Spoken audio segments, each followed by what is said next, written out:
Hi అండి, నేను మీ భవాని. గోదావరి తెలుగింటి రుచులు. ఈరోజు కానగందుల చేపల పులుసు పెడుతున్నానండి. ముందుగా స్టవ్ వెలిగించుకుంటున్నానండి. కళాయి పెట్టుకుంటున్నాను.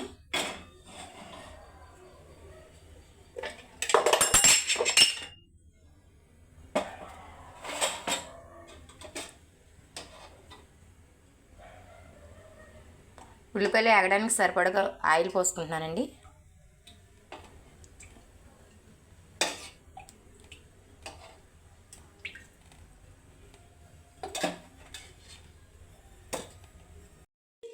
ఆయిల్ వీటెక్కిందండి. పెద్ద సైజు ఉల్లిపాయలు 3 ఉల్లిపాయలు మెత్తగా తురుముకున్నాను.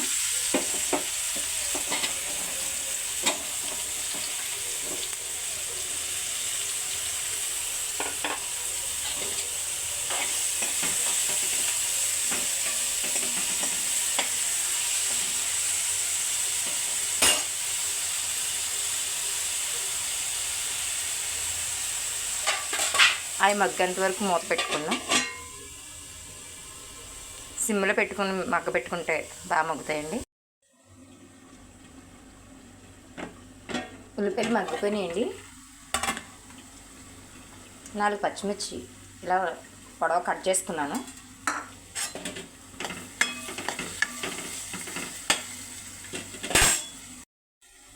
ఒక స్పూన్ అల్లం వెల్లుల్లి పేస్ట్ వేసుకుంటానండి. అది కూడా బాగా కొంచెం పచ్చివాసన పోయేదాకా మగ్గబెట్టుకోవాలి. ఉల్లిపాయలు మగ్గిపోయినాయండి. 2 స్పూన్లు కారం వేసుకుంటున్నాను. నాన్ వెజ్లో కొంచెం కారం ఎక్కువగానే వేసుకుంటానండి, నీచు వాసన రాదని. రుచికి సరిపడా ఉప్పు వేసుకుంటున్నాను.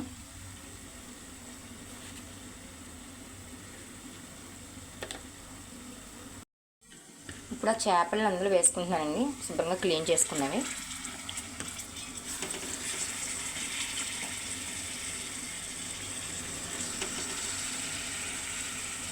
చేపలు విడిపోకుండా కింద నుంచి పైదాకా ఇలా కలుపుకోండి. జస్ట్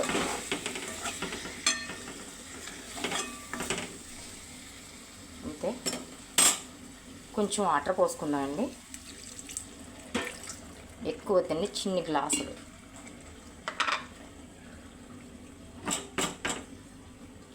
ఇలా కలుపుకోండి గరిటె పెట్టకుండా.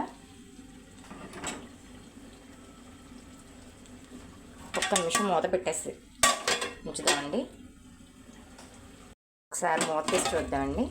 ఇలా కొత్తలు ఆడినప్పుడు కొంచెం చింతపండు పులుపు తీసుకొని పోసుకుంటున్నానండి.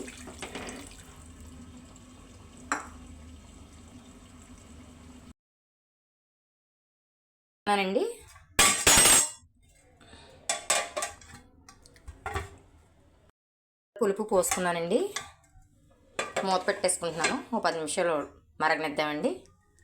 అప్పుడు చూద్దాం. ఒకసారి మూత ఓపెన్ చేసి చూద్దామండి. కూర అలా అయింది. ఆయిల్ పైకి వచ్చింది కదండి. కూర అయిపోయింది, మగ్గిపోయింది. పులుసు బాగా మరిగింది. 1 స్పూన్ ధనియాల పొడి వేసుకుంటున్నానండి, చిన్న స్పూను. కొంచెం మెంతాకు పొడి, కరివేపాకు వేసుకుంటున్నానండి. కొత్తిమీర ఉంటే కొత్తిమీర వేసుకోవచ్చండి. కొంచెం బాగా అలా చేప ముక్కలు విడిపోతాయండి, అలా కలుపుకోవాలంతే. ఒక నిమిషం మూత పెట్టి స్టవ్ ఆఫ్ చేసుకుంటే అయిపోద్దండి. ఈరోజు స్పెషల్ కానగందుల చేపల పులుసు రెడీ అయిపోయిందండి.